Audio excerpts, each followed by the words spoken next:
Hello అండి, welcome back to our channel Andhra రుచులు by మల్లిక.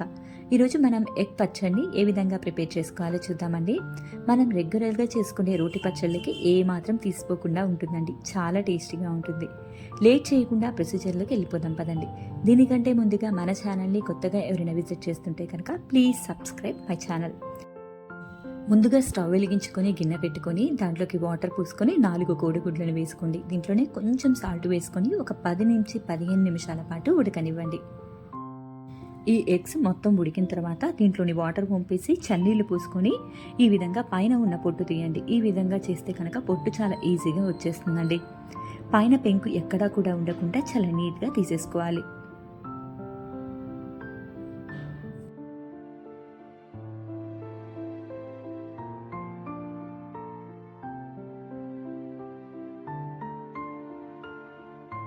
ఇప్పుడు ఈ ఎగ్స్ని ఒక ప్లేట్లో పెట్టుకుందామండి. ఇదే విధంగా అన్ని ఎగ్స్ కూడా పైన ఉన్న పెంకు మొత్తం కూడా తీయాలండి.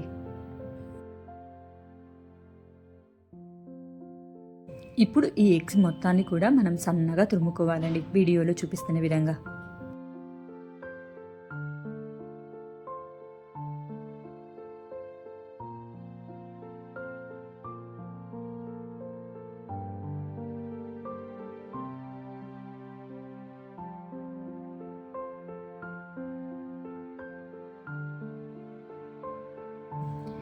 ఈ విధంగా మొత్తం ఎగ్స్ని కూడా తురుముకొని వీటిని మొత్తాన్ని ఒక మిక్సింగ్ బౌల్లోకి వేసుకుందామండి.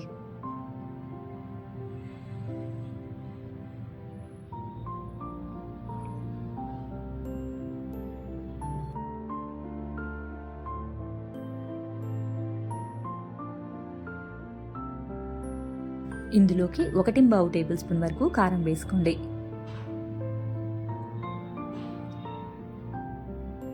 1 టేబుల్ స్పూన్ వరకు ఉప్పు వేసుకోండి.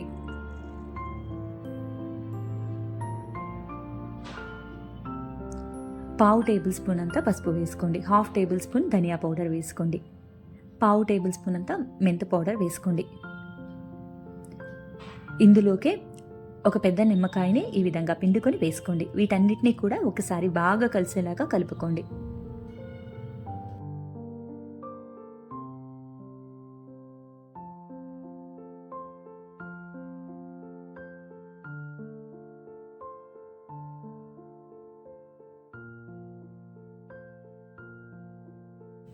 చూస్తున్నారు కదండి, ఈ విధంగా బాగా కలుపుకోవాలండి. ఇప్పుడు ఒకసారి టేస్ట్ చేసుకోండి.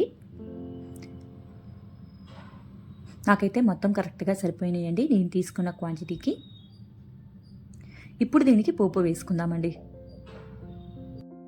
పోపు కోసం స్టవ్ వెలిగించుకుని ప్యాన్ పెట్టుకుని దాంట్లో 2-3 టేబుల్ స్పూన్ల వరకు ఆయిల్ వేసుకోండి. ఆయిల్ హీట్ అయిన తర్వాత 1 టేబుల్ స్పూన్ వరకు పచ్చిపప్పు, కొంచెం ఆవాలు, కొంచెం జీలకర్ర వేసుకోండి. వీటిని దోరగా వేయించుకోండి.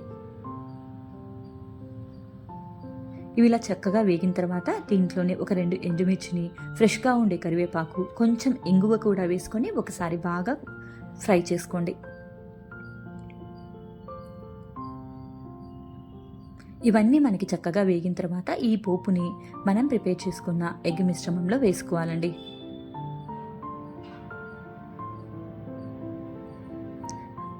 ఈ పోపు మొత్తం కూడా ఎగ్ మిశ్రమానికి బాగా పట్టేలాగా కలుపుకోండి. అంతేనండి, ఎంతో టేస్టీగా ఉండే ఎగ్ పచ్చడి రెడీ అయిపోయింది. మీరు కూడా ఒకసారి ట్రై చేసి ఎలా వచ్చిందో కామెంట్ చేయండి. అండ్ మీకు కనుక ఈ రెసిపీ నచ్చినట్టయితే మీ ఫ్రెండ్స్ అండ్ ఫ్యామిలీకి షేర్ చేయండి. మరిన్ని ఇలాంటి హెల్తీ అండ్ టేస్టీ రెసిపీస్ కోసం మన ఛానల్ని సబ్స్క్రైబ్ చేసుకొని కింద ఉన్న నోటిఫికేషన్ బటన్ని ప్రెస్ చేయండి. మరొక హెల్తీ అండ్ టేస్టీ రెసిపీతో మీ ముందుకు వస్తానండి. అప్పటి వరకు కూడా బై బాయ్.